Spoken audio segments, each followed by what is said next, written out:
Good morning, my friend. It is 7 o'clock in the morning on 31 May 2021. It's Memorial Day in the United States. This is about the 732nd time I've tried to record this today. It's been a difficult morning. I guess because of the gravity of the subject matter, this has been just kind of a tricky morning for me to get this recorded. Lisa and the pups are up, and Lisa being awake, of course, always inspires me. And so we're going to knock this out. I want to spend a few minutes with you today.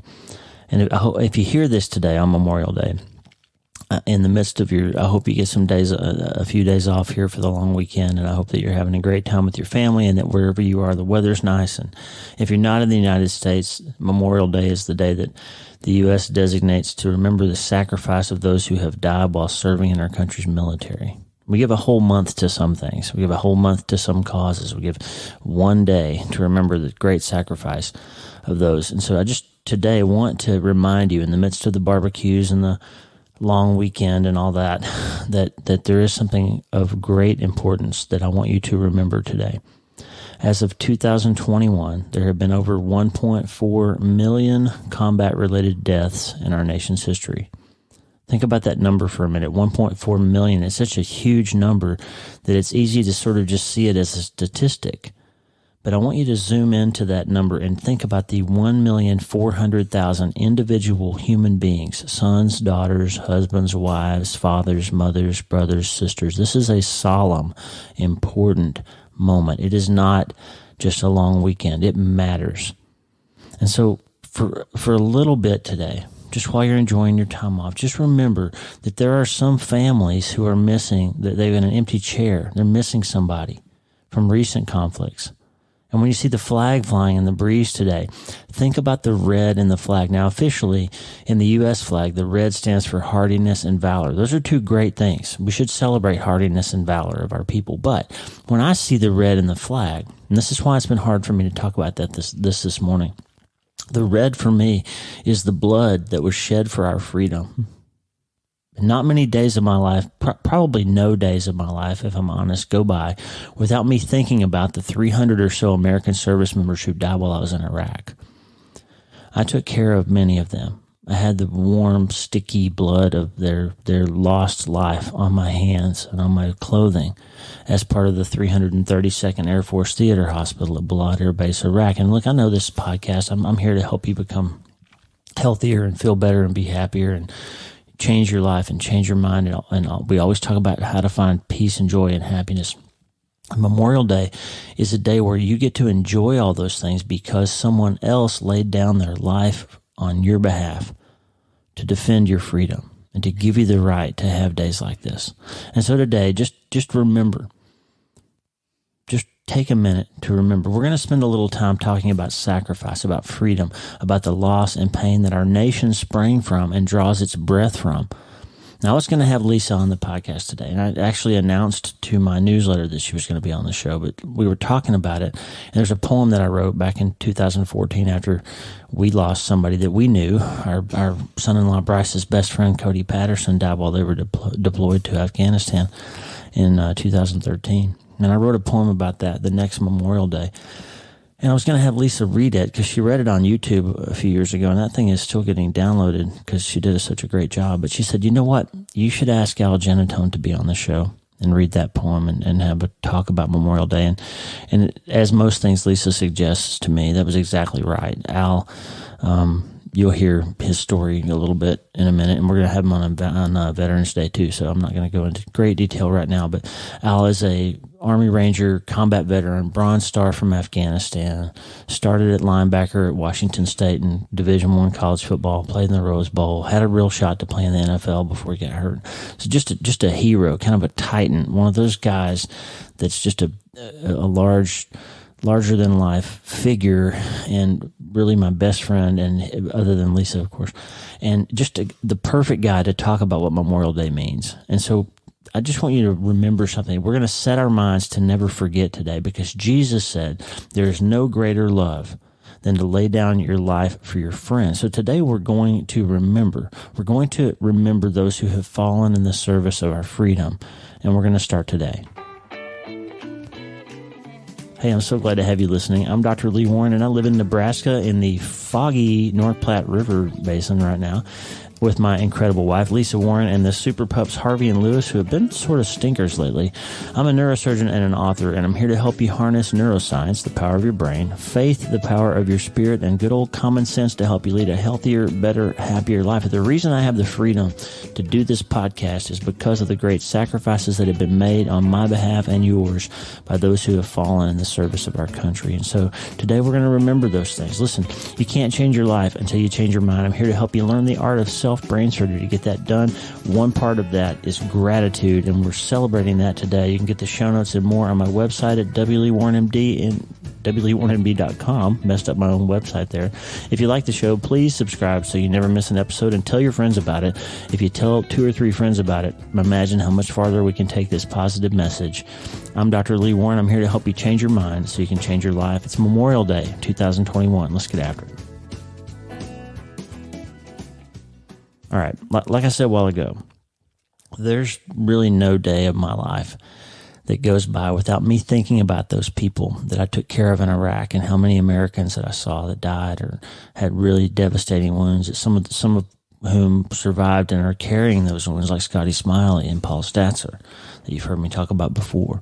And I can still see their faces sometimes in my dreams. I can hear their cries, and I can smell the congealed blood and feel their pulses weakening as a couple of them bled out in my hands. War is not pretty. It's not pretty for those of us who have been there. We don't reminisce and wax nostalgic about it, not the on-the-ground reality of it anyway. When I think about those 1.4 million lives, I recognize the selflessness, the sacrifice, the heroism, the love required to willingly put yourself in the line of fire for somebody else. It's beautiful. That's what Jesus was talking about when he said there's no greater way to love than to lay down your life for a friend in John 15:13.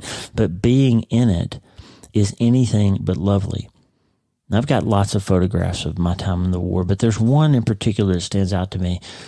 I'm in the operating room in January of 2005. It was a terrible, bloody month. There were IEDs and car bombs, and there was ambushes, and the insurgency was at its peak. And it was just a devastatingly bloody month. And it was my first month in theater, and Pete Lennerson was still there. I know it was January because Pete was the neurosurgeon that deployed ahead of me, and ultimately ended up going to Nebraska and practiced there for a while, long before I was here.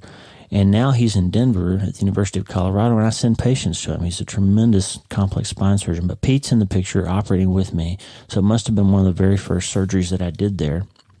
And also in the picture is Nate Van Epps, who you've heard the story before if you've been listening for a while or if you've read my books. But Nate was my scrub tech in Iraq and did such an amazing job, and was just such a good, squared-away young man that I told him when I was going home from the war, I said, hey, if you ever need a job, you reach out to me.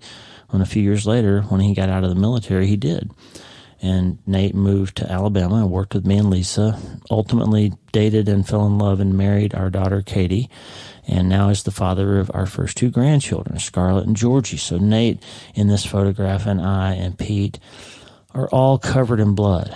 It's just, it's a devastatingly shocking photograph. We're operating on this young man who's blown up. It's pretty graphic. I just need you to understand that, though. The reality that underscores everything about America is that freedom isn't free.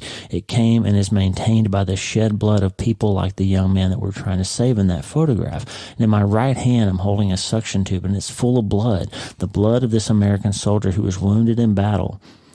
It's on the blood, it's on the sponge, it's on our clothes, it's on our hands. That's what freedom looks like. It's terrible and stressful and dangerous.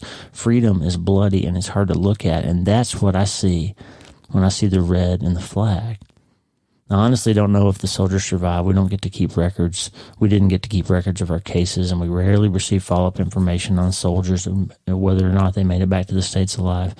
But at least 127 American soldiers that we know of died in Iraq in January of 2005. Many of them died in that tent hospital that I was working in the Sunni Triangle. So when you think about Memorial Day, if you don't have a face of a particular person that you know who has fallen in battle, don't just whistle under your breath and say 1.4 million. That's a big number of people died for my freedom. Think about that one kid that I was trying to work on. Just make it personal, because he shed his blood for the cause of Iraqi freedom. But other than the clothing and the equipment, it wouldn't have looked much different in a field hospital in Vietnam or Korea or Normandy or Ypres or Gettysburg or Concord. A life laid down so others could continue. Now, this isn't unique to America, of course. Lots of countries have, every country has a military, and many of them have laid down their lives for other people. But today is our day. The United States, it's our day to memorialize and remember those people. So just pause for a moment in between the hot dogs and the hamburgers and the long weekend. Think about it. Tell your kids about it. Tell your grandkids what it means. Memorial Day isn't just for hanging out at the lake. It's for remembering why you're free to do so. The day before yesterday, Lisa and I went to the Fort McPherson National Cemetery in Maxwell, Nebraska, with our friends Dale and Joe Margaret's. Dale and Joe are the people who built the house on this amazing Moon River Ranch that Lisa and I bought from them last year, and they moved to Florida. But they come back on Memorial Day, and we connected with them because I'm a neurosurgeon, and Lisa and I have lost a son, and Dale and Joe know about neurosurgeons because they lost a son, BJ, to the awful war of glioblastoma a few years ago. Now, BJ served in the Air Force and deployed to Iraq like I did, and BJ is buried in the National Cemetery of Fort McPherson. And while we were there on that sacred ground, I remembered a poem that I wrote in 2014 after our son-in-law Bryce had lost his best friend Cody Patterson during an ambush while they were in Afghanistan in the fall of 2013. We knew Cody. He'd been in our home. He was a fine young man. And so I asked Lisa, hey, will you read the poem that I wrote? And she said, I think you should have Al do it. And like most things she suggests, it was the perfect idea. And so we got Al Genatone coming on the show. And I'm really excited for you to meet my good friend, American hero, Army Ranger, Bronze Star, Afghanistan combat veteran, Al Genatone. Welcome to the show, Al. I'm really excited today, friend, because I've got probably my best friend in the world besides Lisa sitting next to me. We met in 2015? 2015. Yeah, in Wyoming. So this is Al Genatone. Welcome to the show, Al. Hey, thanks for having me. Yeah, it's awesome. So the reason I asked Al to be with us today is because he's one of my heroes. He won't ever tell you these kinds of stories, but Bronze Star, combat veteran from Afghanistan. Tell us a little bit about your military story, Al, especially how you decided to go into the military. So I've since I was a little kid, I've always wanted to be in part of the military in some shape, way, or form, and everything just kept on getting pushed back as I played college football at Washington State, and it was getting my education paid for. Just prolonged my opportunity to join the military, and I was 28 years old. I was coaching football at University of Idaho. My brother was heading over to Iraq, and I just had a feeling and an urge that I wasn't going to get any younger, and the opportunity was going to go away if I just didn't do it then. You felt called to it. Exactly. And this wasn't a really easy decision for you because you weren't a single guy. You had a family. No, Vince and Madison, who are 17 and 14 now, were they were 4-1, 5-2 at the time. Yeah. And I remember I was down in Southern California recruiting, and I'd already met with Army recruiter in Pullman, Washington. And Kristen and I prayed, every night on this decision to do this, and we just made that decision. I remember my parents were down in Southern California at the same time. Yeah. And I went. They were on the beach. They're both sitting in beach chairs, and I just told my dad, "I'm going to join the military." And he probably just about fell out of his seat because knowing that my younger brother was already headed over to Iraq. Yeah. And I was, in a position where I was coaching Division I football at the time, and I was young, and it was just probably tough for my parents to see, both their sons getting ready to head over, going to war. Yeah. And it was, and a lot of people in or I'd say, we should probably start that one over. That's all right. I'm good.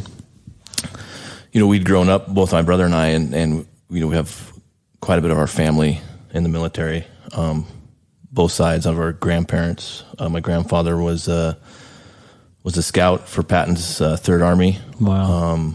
And he never spoke about the war except different things that, they would eat, or none of I remember his we'd start digging into his little history of his service. He had a full ride scholarship to Brown University, and 17 years old, he enlisted in the Army with his brothers. Wow. To play football? Yeah, he was going to play football? He was going to play football. He lied about his age so he could join the Army. Wow. And then, his first combat experience was the Hurtgen Forest. Wow. Where the attrition rate was over 100%. And then within just a few months, he went from private to an E5 sergeant. So. Wow. A lot of empty spots in the chain ahead of him because of the combat, right? Right. Wow. And he was a Bronze Star for with a V device. Wow. I think he might have had 2 of those. Obviously, a combat infantry badge. Wow. And he would never talk about it. Wow. And your brother ended up in combat in Iraq too. Yeah, my brother was he's an armor officer, and he was in Mosul. And he was I think he led the largest joint operation in northern Iraq, and that was the largest joint operation since World War II. Wow, that's amazing. So this is just the kind of family that I appreciate so much about the United States. For 200 years we've sent our sons, and now even our sons and daughters, off to fight, and there are families who generationally have loved this country so much that they wanted to serve it, and the Genatones certainly have done that. Kristen was 100% supportive of your decision, wasn't she? Yes. I wouldn't have done it if she wasn't. And she knew how much it meant to go do it for she knew when, and she's awesome because I've drugged her through a lot of stuff. Yeah. Being a coach's wife. There's a lot. So you know what we're going to do is we're going to put that conversation at Veterans Day, and I think the 4 of us, Lisa and Kristen, I haven't asked the girls, but I'm certain they'll do it.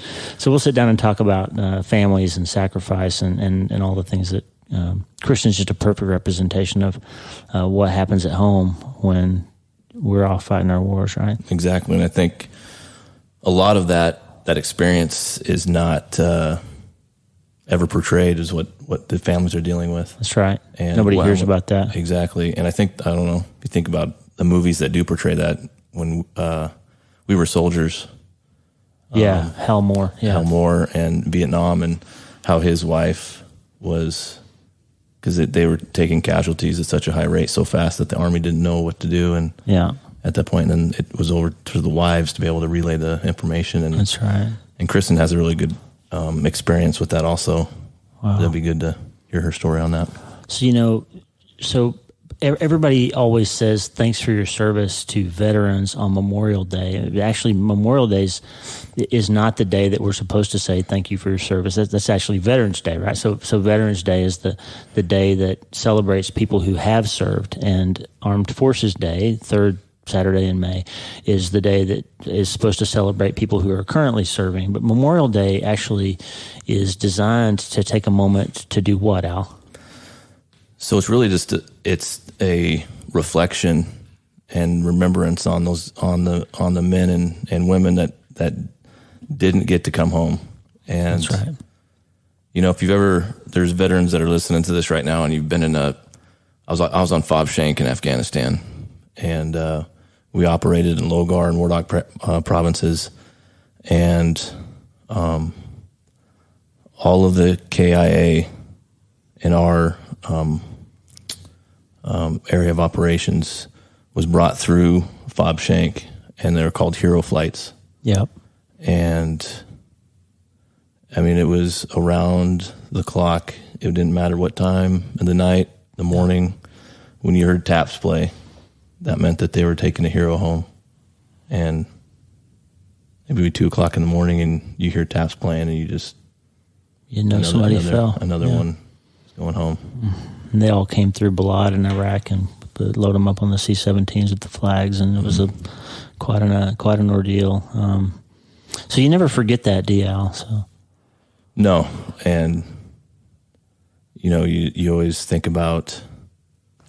I guess I can remember the one of the first ones was there's a young PL platoon leader, and he was a platoon leader in one of our combat or one of our sister companies, and he was a West Point graduate, and they were out on a patrol and were ambushed, and obviously the Taliban would target the headquarter elements usually in an ambush, and he was killed, and that really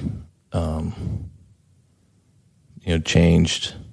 That happened early in our deployment, and it really sent shockwaves through the rest of the troops and companies that this is a real deal. And so nothing can really prepare you for something like that right now. No, and with the training that you go through, like I said, through Ranger School as an infantry officer, that's really if you've never been in combat before, going through Ranger School is one of the things that can I don't think there should be a combat leader in the United States Army that should have to go. They should have to go through Ranger School. All of them should. Yeah. All of them should. And one thing else that kind of goes that I guess the regular normal American that doesn't know that much about the military is that when we're in our training as officers, we are taught that the backbone of the Army is the non-commissioned officer. Yeah. And those guys are the enlisted guys, and that they've been in the military the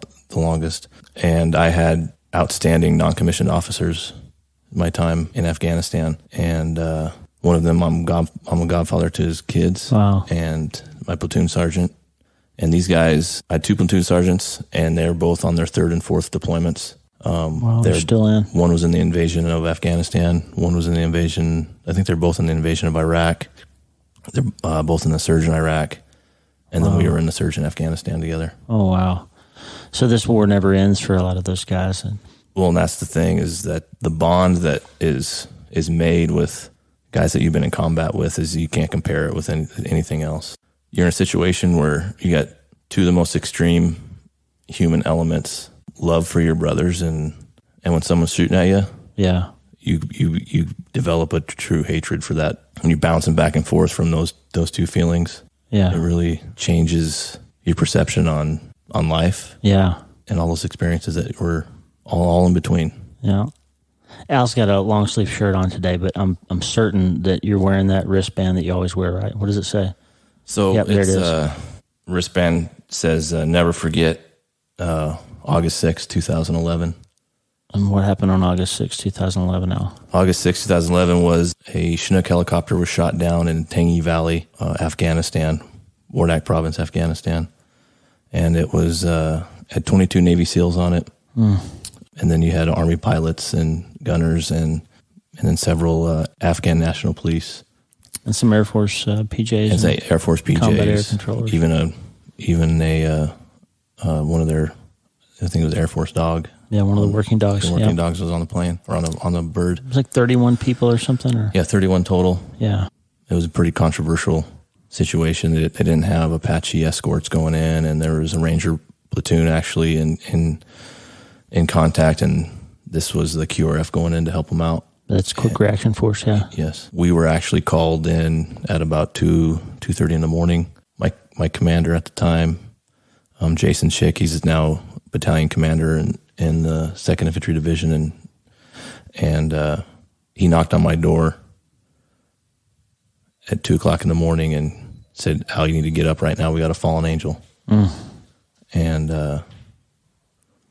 we didn't really know what we were getting into, but we ended up spending, we were told we were going to be out for 12 to 24 hours, and we were out there for 7 days. Oh, my goodness. As while recovery teams were on site recovering the bodies and the wreckage, and we spent the 7 days chasing and fighting Taliban up and down, just keeping busy so they could get all the wreck site cleaned up. So Memorial Day is really, really personal to you. You remember those guys. And I've never seen a day since I've known you for 6 years that you didn't have that on your wrist.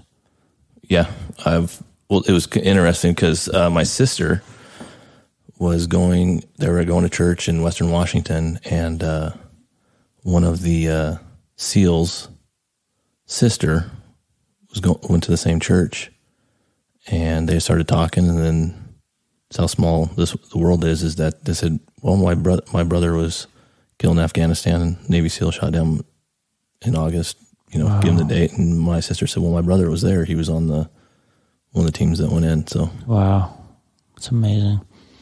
So when we talk about Memorial Day as veterans, both of us, deployed to different wars at different times, but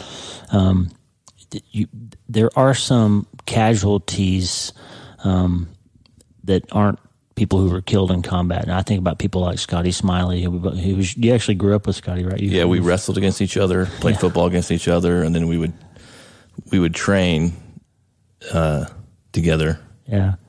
During wrestling season. So, of course, you've heard Scotty on the podcast before, but he lost his vision in both eyes in a bomb in Iraq, and I operated on him, But he carried that home from the war. He'll never see his wife and his 3 sons.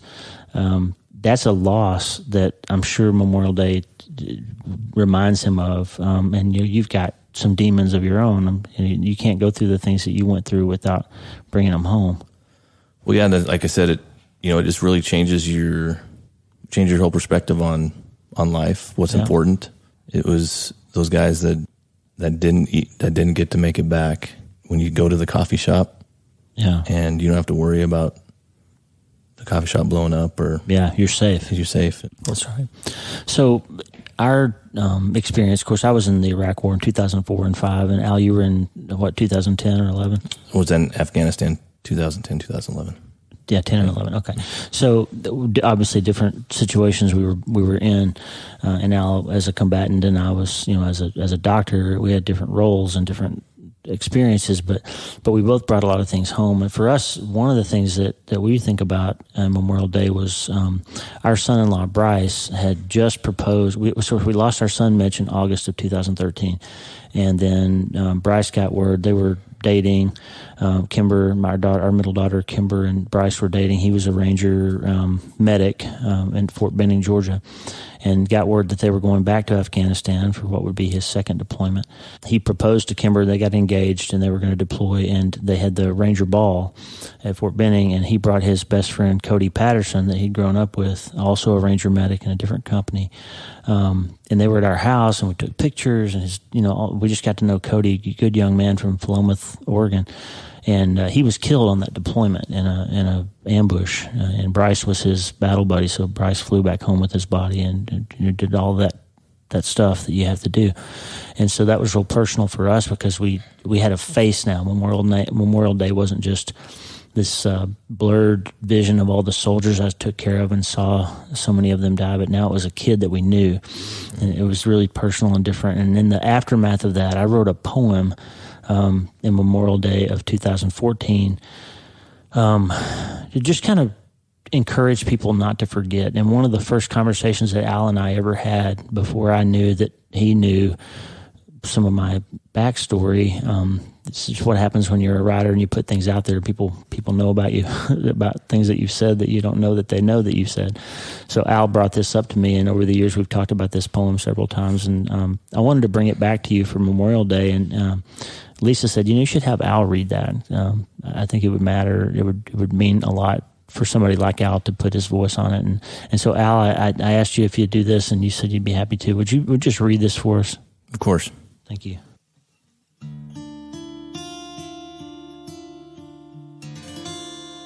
John 15:13. There is no greater way to love than to give your life for your friends. Step outside on Memorial Day and listen. Feel the wind, close your eyes, and focus your mind. You'll hear them. Over 1 million voices, those who have fallen in battle under our flag. From Concord to New Orleans, Gettysburg to San Juan Hill, and Belleau Wood, they call out, do not forget us. From Bastogne to the beaches of Normandy and the banks of the Chosin Reservoir, you will hear them if you listen. We did this for you. The wind shifts, and from Caisson you hear, do you think we were different than you? And from Panama, Grenada, and Kuwait, the question echoes. Had we not our own dreams, those we loved, and by whom we were loved? And you realize that in the vast chorus of voices from millions of fallen warriors, you're now hearing individuals, those who answered the call when it came. They cry out from Baghdad and Fallujah and Roberts Ridge, do not break faith with us. Do you hear them? They were just like you, not superheroes, not invincible titans or fearless Spartans raised to kill and be killed in battle. They are someone's son or daughter, someone's daddy, brother, wife. They did not grow up with the expectation of pouring out their blood at Appomattox or in Afghanistan. They had plans, families, talents, and things to give the world besides their ability to stop a bullet or absorb shrapnel for you. So on this day, for at least a moment, pause and reflect. You're a recipient of their sacrifice. How will their valor be repaid in your life? Will you vote, carry yourself with honor, fight oppression, or stand up for those who cannot fight their own battles? Because the voices you're hearing today are from men and women who would, who did, stand up when you needed them to. Your freedom was purchased for you at the cost of their lives. Do not forget them. Thank you, Al. So what do you want the listener today to think about? It's not hot dogs and barbecue and all that. What do you want people just to think about today? Can I say this one? It's not just not a long weekend. It's not just a long weekend. If you've been on Instagram or Twitter, you've heard some of our nation's leading politicians tweeting enjoy the weekend and things like that, and not a lot about what this weekend is, and that's sort of offensive to yeah. And there's men and women right now, and my commander, Captain Schick, would call it the foreign edge of freedom. Yeah, that are on there right now in harm's way. Harm's way, and we don't even know about it. We might not read about it in the news or ever see it, but there are men and women right now that are making sure that we can enjoy this weekend. Yeah.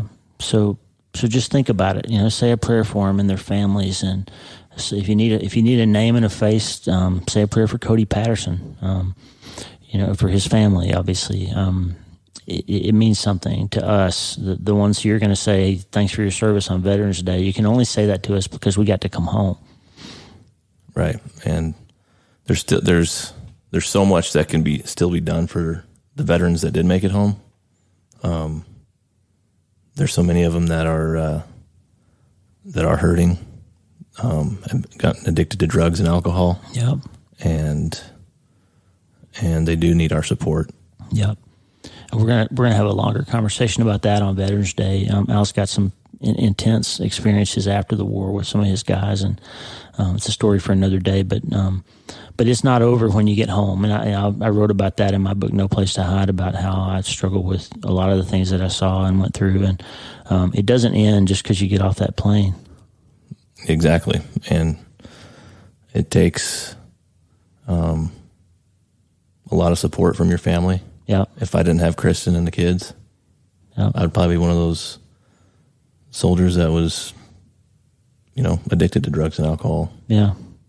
Yeah, you had a really good support system, and I felt the same way. Like, I'm a, educated brain surgeon deployed to the war with a lot of great family support, and of course, I had lots of years of psychiatric training and all those things, and I still had trouble with my own brain after the war. So imagine being a kid who grew up without a good education, no family, at 18 or 19 years old, is seeing some of the things that they had to go through with and the frankly the post-war support and debriefing and psychiatric help that we got was abysmal. There was nothing. I mean, we got no support. So imagine those kids, and I always think about how hard it must be for them to integrate and come back. We can just think about how hard it is just to talk about your normal feelings with somebody, and then you're talking about the extreme moments of your life with somebody you don't know. That's right. Who's just checking a box and filling out a form. Exactly. We had a questionnaire that said something like, have you been exposed to death or blood, or, stupid questions like that. And you just checked yes, and they turned the form in, and nobody ever said anything to you. crazy. Anyway, that's an aside. We just wanted to get together with Al today, and I really appreciate you being with me on the show today, Al. Thank you. Yeah, I really appreciate it, and thanks for allowing me to do this. I have one question for you. I didn't prepare you for this, but so it's Memorial Day. You want people to change their minds about what they think about on a day like this, from barbecue to the sacrifices that have been made for them. And you can't change your life until you do what? Until you change your mind. That's right. And when do you start? Now. You start today. Come on, today. Al. We're going to leave that in there. When do you start out? You start today. That's right. Hey, thanks for listening. The Dr. Lee Warren podcast is listener supported. Check out patron.podbean.com/Dr. Lee Warren, patron.podbean.com/Dr. Lee Warren. Patrons and partners get free books, transcripts, special patron-only episodes, and more. And partners like you allow us to stay ad-free and keep on growing. Hey, please subscribe so you don't miss any episodes. And go to my website, wleewarrenmd.com, for more information about my letter, my show, my books, and more. And stay tuned for the social media app. The Infinitely Happier app is coming soon, and it's going to start out as invitation only, so you won't get it unless you're getting the newsletter, wleewarrenmd.com/newsletter. Get the newsletter so you don't miss out on the community. The theme music for the show is Water into Wine by Tommy Walker, graciously provided for free by Tommy and the good people who are changing the world at Tommy Walker Ministries. You can get the music for free and consider supporting Tommy's great work at TommyWalkerMinistries.org, TommyWalkerMinistries.org. If you need prayer, go to the prayer wall, wleewarrenmd.com/prayer. You can pray for and with other people. You'll get an email when somebody prays for you. It's a great community. It'll be coming online together in real time soon with the app. But wleewarrenmd.com/prayer is the place to go if you need us to pray for you or with you. Remember, you can't change your life until you change your mind, and you have to start today. I'm Dr. Lee Warren, and I'll talk to you soon. God bless you. Enjoy Memorial Day, but don't forget to remember, have a great day.